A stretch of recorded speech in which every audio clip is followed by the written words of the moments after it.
अन्नदाता कार्यक्रम के सभी सुनवाने गिरदारी की राम राम। साथियों, कार्यक्रम अन्नदाता आपका अपना कार्यक्रम, जिस कार्यक्रम के माध्यम से हमारा प्रयास कि आप तक जो है वो सब जानकारी पहुंचा दे जो जरूरी है या जिस जानकारी से आपका लाभ हो, क्योंकि हमारी कार्यक्रम का जो उद्देश्य यही है कि हमारा किसान साथी, हमारा अन्नदाता जो है वो आर्थिक रूप से संपन्न हो, उसके पास जो भी वैज्ञानिक खेती के तरीके पहुंच जाएं। वो तो हमारा जो अन्नदाता है बहुत अनुभवी है।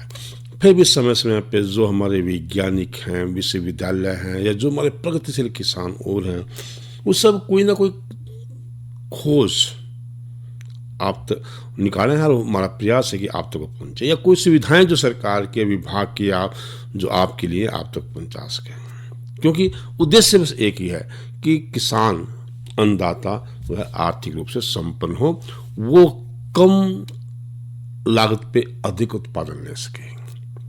तो बातचीत की जो कड़ी है आज, इसमें हम दो चार विषय पर चर्चा करेंगे। एक तो बात करेंगे लहसुन के ऊपर, दूसरा करेंगे कि किस तरह जो बीज उत्पादन है वो बहुत फायदेमंद हो सकता है किसान साथियों के लिए।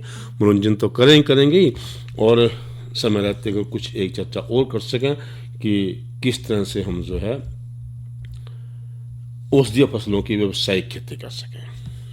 तो शुरुआत कर लें हम जो है लहसुन के बारे में कि किस तरह से जो लहसुन की हम एक सफल यानी वैज्ञानिक खेती कर ले सकें, क्योंकि आपने पता है कि लहसुन की मांग घर घर के अंदर है और लहसुन से जो है बहुत अच्छा लाभ है। वैसे तो ये औषधीय फसल भी मानी गई है, क्योंकि इससे जहाँ चटनी, सूप, अचार, सिरका, बहुत से व्यंजन तैयार हुआ और मसाले के रूप में इसका प्रयोग हुआ है, सब्जियों में इसका प्रयोग हुआ है, और कहते हैं बहुत सी बीमारियों से लड़ने में भी ये आपकी सहायता करे। तो इस वास्ते लहसुन की जो मांग है वो हर जगह है।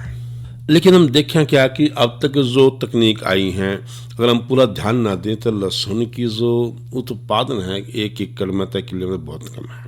तो अधिक उत्पादन वास्ते जरूरी है कि हम उसकी किस्मों के बारे में, ज़मीन की तैयारी के बारे में, बीज की मात्रा, खाद, बिजाई की विधि, पानी, इन सब का ध्यान अच्छी तरह रखें। जब बात किस्म की आई है तो सबसे बढ़िया किस्म माननी है G1। यह जो किस्म है राष्ट्रीय उद्यान शोध विकास प्रतिष्ठान द्वारा है, सरकारी है यह, और इसकी गांठें सफेद हैं, सुकृत है, मध्यम आकार की हैं। जहाँ तक कलियां की बात कराएंगे तो प्रति गांठ 15 से 20 कली इसमें पाई जाए, और फसल तैयार होने का समय जो है लगभग जो है 180 दिन का है, यानी 6 महीने से तैयारी होने में लग जाए। बात करें पैदावार की तो 1 किले में तय लगभग 40 से लेकर 45 क्विंटल लहसुन हम ले सकें। ये इसकी पैदावार है। बात ये पैदावार होगी कब, जब हम भूमि की तैयारी अच्छी तरह कर सकें। और अच्छी तरह का मतलब है कि सब पहला तो हम जो है खेत में समतल कर लें, फिर खेत की 2-3 गहरी जुताई कर लें, और हर जुताई पीछे पाटा सुहागा लाकर मिट्टी ने भुरभुरी कर लें, और खेत में अपनी सुविधा के अनुसार क्यारी बना ले, और जो है पानी वास्ते नालियां बना ले। तो ये सब आपने करना है। बात आवेगी बीज की, तो बीज जो तो है कि इसकी बिजाई कलियों में होगी, और 1.5 से लेके 2 क्विंटल स्वस्थ कलियां, बढ़िया कलियां, जिसमें किसी तरह की बीमारी ना लग रही हो, ये ध्यान रखना पड़ेगा। जे कलियां में बीमारी लग रही होगी तो दिक्कत होगी। तो 1.5 से 2 क्विंटल जो कली हैं वो हमें लेनी है, और बाकी जो बीज की मात्रा कलियों के आकार पर भी निर्भर करेगी कि उनका आकार कैसा है। बात अगर इसकी बिजाई के समय के लें तो पूरा अक्टूबर में इसकी बिजाई चल रहा है, नवंबर में भी आ जाएगी, कोई दिक्कत नहीं है। हाँ, सबसे महत्वपूर्ण बात रहेगी कि इसकी विधि क्या रहेगी बिजाई की। तो बिजाई के समय जो कतार हैं उनकी दूरी 15 सेंटीमीटर, और कतार में जो कलियां की दूरी है 8 से 10 सेंटीमीटर रखनी पड़ेगी।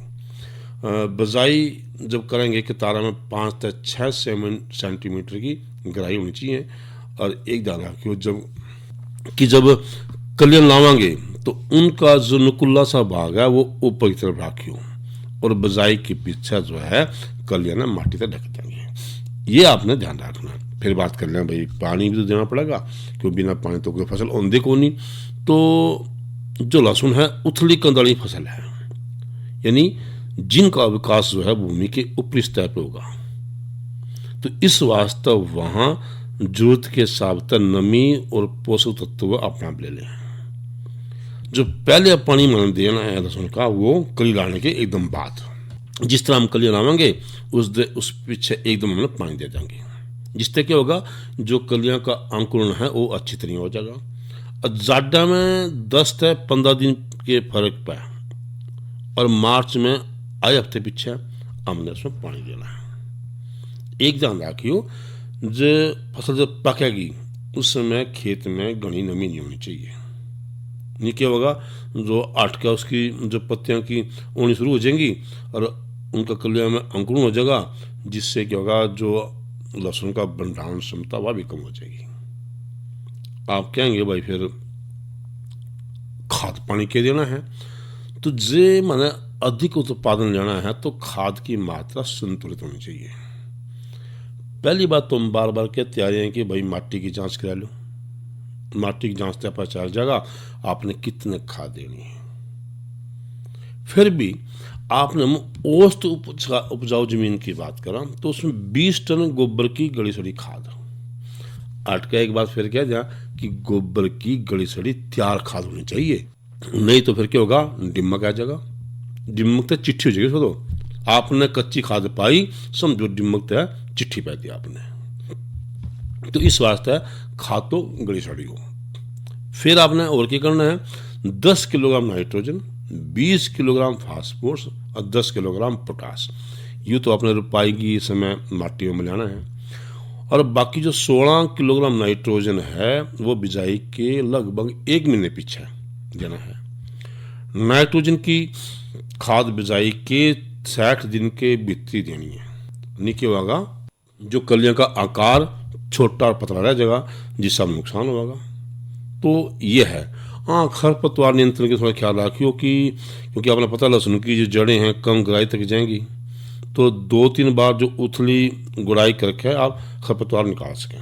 पहली गुड़ाई तो 20 से 25 दिन पीछे है, दूसरी 40 से 45 दिन पीछे है आप कर सकें। और जहाँ तक बात है रासायनिक खाद का प्रयोग भी आप कर सकें, जो घना खरपतवार हो उस वास्ते बासालिन 45%, 900 मीटर जो है 250 लीटर पानी मिला के प्रति किले के हिसाब से इसका छिड़काव कर सकें। जो स्टोम का प्रयोग करना है, स्टोम 30%, 1.5 लीटर जो है आपने दवाई लेनी है, 250 लीटर पानी देना है, गोल बना के जो है आपने प्रति किले के हिसाब से 8 से 10 दिन के पीछे जो है वो आपने वह छिड़कनी है, जिससे वह खरपतवार ना हो। बात आएगी इसकी कटाई की, जब गांठ एकदम से पूरी बन कर तैयार हो जाए, जब पत्तियों में पीलापन आना और सूखना शुरू हो जाए तो पानी बंद कर दो। कुछ दिन पाछा लहसुन की खुदाई कर दो और खुदाई के बाद जो गांठ हैं उन्हें 3-4 दिन छाम में सुखा कर पत्तियां ना गर्दन तय 2 से 3 सेंटीमीटर छोड़ कर काट दें, या फिर 20-25 गांठों की पत्तियां में बाल का गुच्छा बना ले और लहसुन का भंडारण गुच्छे के रूप में भी कर सकें, कंद के रूप में भी कर सकें, टाट की बोरी में कर सकें और शुष्क हवादार अंधेरे वाले कमरे में इसका भंडारण कर सकें। तो इस तरह आप जो है बढ़िया सी लहसुन की फसल ले सकें। हाँ, एक और बता दें, इसमें कई बार चूड़ा रोग जिसे थ्रिप्स कहते हैं उसका प्रकोप भी हो सके, तो उससे के बचाव खतरा आपने चाहिए कि जो 75 मिलीलीटर फेनरोट 20 EC या 175 मिलीलीटर जो है डाल्टामेथ्रिन या ले ले, या फिर जो है 60 मिलीलीटर जो है साइप्रोमेथ्रिन 25 EC कोई सी एक ले लें और उसमें आप 100 लीटर पानी मिला के प्रति किले के हिसाब से छिड़काव कर देंगे, जिससे कि इस कीड़े का प्रकोप ना हो। यह तो बात थी कि किस तरह हम लहसुन की जो है बढ़िया सी फसल ले सकें। अब बात कर लें जो हमारा कल का कार्यक्रम होगा उसमें कौन कौन से विषय हम लेकर आएंगे। तो उनमें एक तो होंगी जो गेहूं की उन्नत किस्में बिजाई, इसका ध्यान रखेंगे। दूसरी चर्चा करेंगे कि प्राकृतिक खेती में बीज उपचार वास्ते जो बीजामृत किस्तें तैयार करेंगे। और थोड़ी चर्चा रहेगी की राया की बिजाई के ऊपर, ऐसा चर्चा हम करेंगे। एक और बता दें आपने कि एक ऐसा संपर्क सूत्र है जिसके माध्यम से आप खेती से संबंधित कोई भी जानकारी है वो निःशुल्क रूप से ले सकें, और वो संपर्क सूत्र है 1551, जिसे हम किसान कॉल सेंटर भी कहते हैं। तो आप इस पर संपर्क करके निःशुल्क जो है जानकारी कोई भी ले सकें। और ये चर्चा कर लें हम कि जो बीज उत्पादन है, बहुत से साथी बीज उत्पादन के माध्यम से भी बड़े अच्छा लाभ ले रहे हैं, और बड़े चीज़ पौध, जीरी की पौध लगा दी या और किसी फसल की पौध लगा दी, वो बेच के अभी अच्छा लाभ ले सकें, क्योंकि इन सारे बीजों का बहुत महत्व है अगली फसल वास्ते। और जब ये बीज आप बेचोगे तो नहीं आप फसल आती, बीज ही बेच के बहुत कमाई कर सको। तो सब तरह तो हमने क्या करना है, बीज उत्पादन के जो स्रोत हैं उनके बारे में जानकारी लेनी है। कौन कौन से स्रोत हैं? एक तो राज्य बीज विकास निगम है, राष्ट्रीय बीज निगम है, क्रिबको है, इफको है। ये सारे का स्रोत हैं जहाँ तक माने जो है बीज मिल सके, और भी जहाँ आपको कोई विश्वसनीय जो स्रोत है उससे भी आप बीज ले सकें। फिर है बीज उत्पादन की तकनीक। तो उसमें क्या रहेगा, सबसे पहला आपने खेत का चुनाव करना है। किसी भी जो फसल का माने बीज तैयार करना है तो उस देखना करना कि वो कौन सा खेत सही रहेगा, और जिसमें वह फसल पहला माने करीनाली हो जो हो तो वह उसी किस्म में उसी दर्जे का बीज बोना चाहिए। इस वास्ते क्यों करना माने बात, ताकि आपके बीज में किसी तरह की कोई भी मिलावट ना हो, इसका आपने ख्याल रखना है। बात कर लें बीज की उपलब्धता की।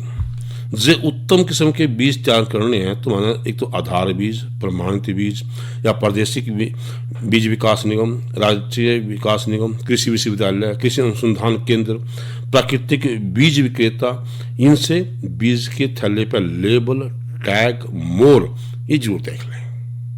जो ये नहीं है तो फिर आपने बीज नहीं खरीदना। अब है जो बीज वाली जो फसल है उनकी बाकी किस्म तक दूरी, जो आपके कई एकड़ एक ही किस्म और उसी दर्जे के बीज का उत्पादन कर रहे हो तो इन खेतों में आपस में फासले की कोई जरूरत नहीं है। जे आपने ल्यादी किस्म के बीज लेने हैं, ल्यादी फसल के बीज लेने हैं, तो उनके बीज जो है दूरी बहुत जरूरी है, क्योंकि नहीं तो प्रांगण के माध्यम से एक दूसरे किले में आ जाएंगे और भाई आपका जो बीज है वो शुद्ध ना होकर मिश्रित हो जाएगा, उससे कि बीज की जो है जो गुणवत्ता है वो खत्म हो जाएगी। और खासकर इस तरह हम बात कर रहे हैं कि सूरजमुखी है, बाजरा है, राया है, इनकी बात कर रहा, इनकी दूरी सूरजमुखी में 400 मीटर, बाजरे में 200 मीटर, राया में 25 मीटर, ये ऐसे हैं। और कुछ ऐसे भी हैं जिसमें स्वयं प्रांगण हो जाए, खुद ही प्रांगण कर ले, जैसे गेहूँ, चना, गुवार, मूंगफली, सोयाबीन, तो इनमें दूरी बहुत कम यानी 5 मीटर रखनी है। तो दूरी का आपने खास ख्याल रखना है।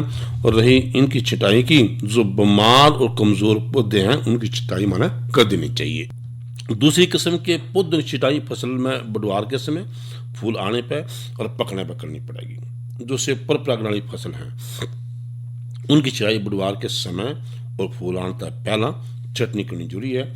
और फसल के बीज की गुणवत्ता खातिर जो शुद्धता है वो 98% होनी चाहिए।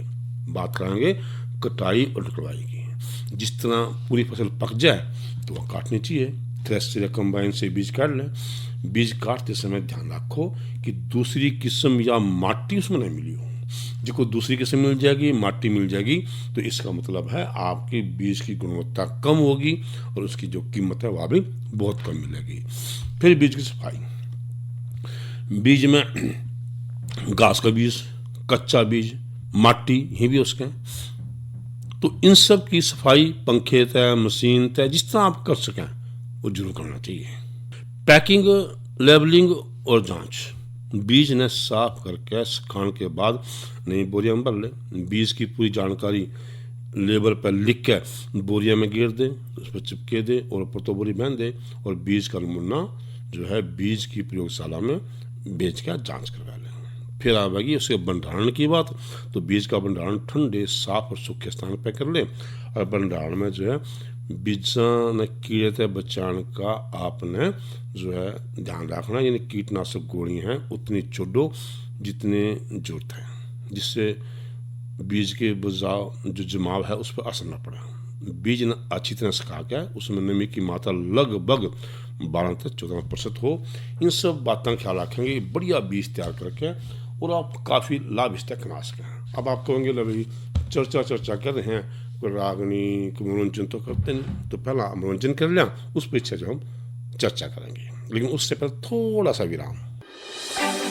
CP Grams, centralized public grievance redressal and monitoring system. ये है हर भारतीय नागरिक की शिकायत पर त्वरित कार्यवाही की गारंटी का पोर्टल। CP Grams एक ऐसी विश्वसनीय प्रणाली जो प्रत्येक नागरिक को सशक्त बनाती है और सुशासन के हर स्तर पर अधिकारियों की जवाबदेही सुनिश्चित करती है। CP Grams, संवेदनशील, असरदार, जवाबदेह।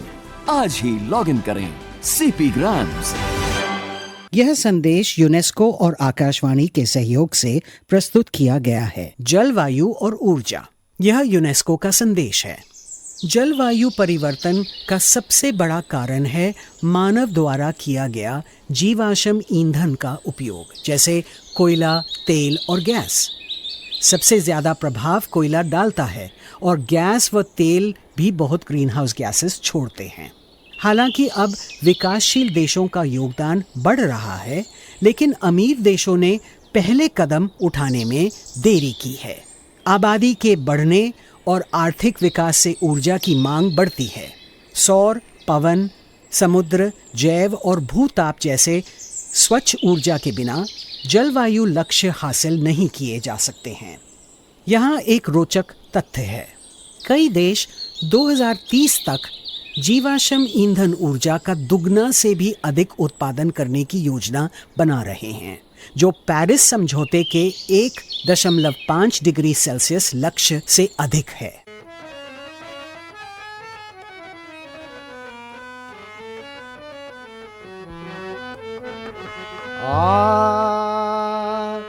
चिंत्या चिता समान कह मने,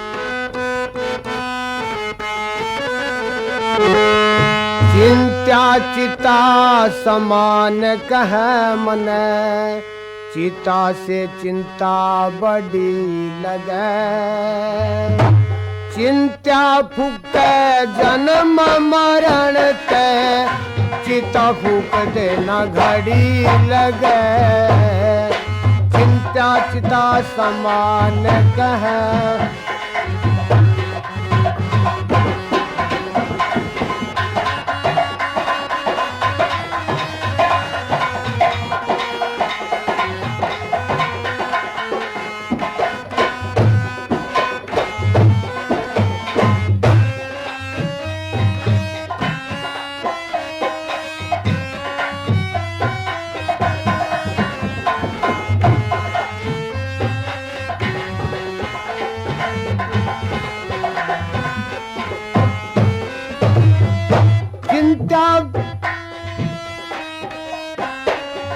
पड़े चिता में एक लखत जले, बुझ के खाक बसम हो जाए।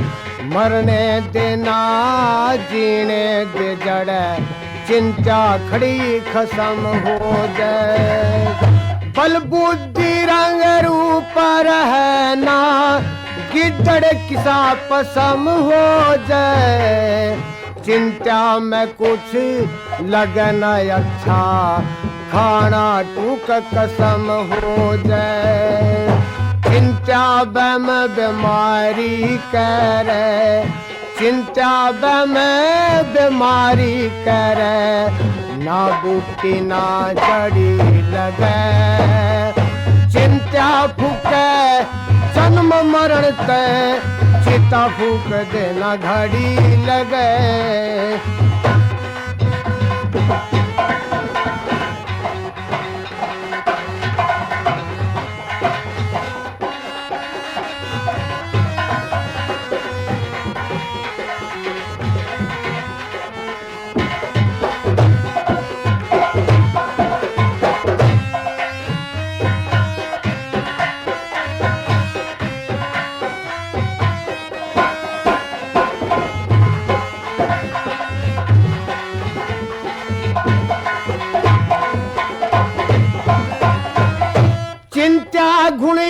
सार समझ डी मख पर सुर सी ढोरा जड़ छऊ का भापड़ जवोड़ काट दे कलर कोरा चिंता लगी मस दो तूगी सो का बद मरा गोरा ढूंढ डया ना घास रयायत फूक बात ब्याना छोरा चिंता लगी कहाँ ते ल्याऊं चिंता लगी कहाँ ते ल्याऊं नाज रोज दो धड़ी लगे चिंता फूटे जन्म मरण ते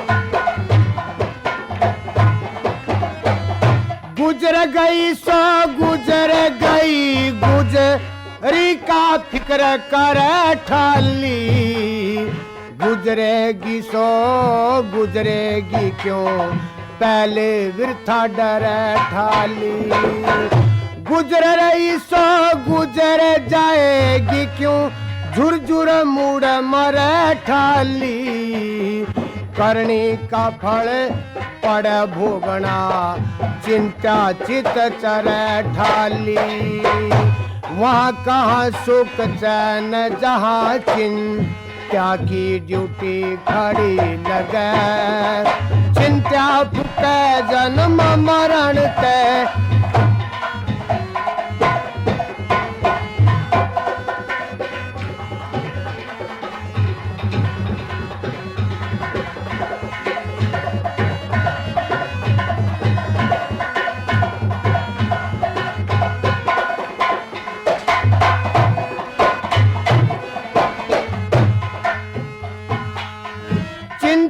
त्याग कसुदा तिरखा शीत सहन कर के पकले मोन भोग चए बासी दलिया जिसा मिले उसयन छिकले चयल फिटे मिलो दसाला वस्त्र से तन को ढकले ओणी है बल वान जगत में चिंता करते बेअकले अरि केस न ये चिंता अरि केस न ये चिंता कभी महालंठ तय अड़ी लगे चिंता फूके जन्म मरण तय चिता फूक देना घड़ी लगे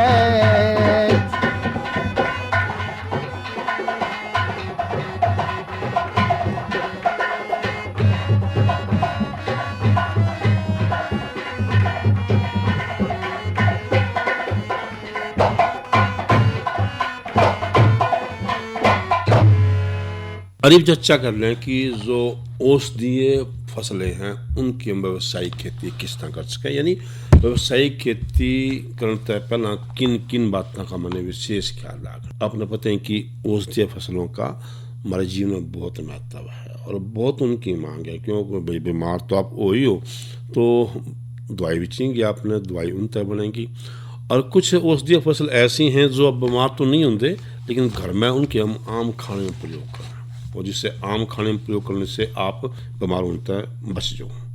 अब उसमें कुछ आप घर में रसोई में इस तरह जवैन है, सौंफ है, जीरा है, इनमें भी हम उसी में बात करें।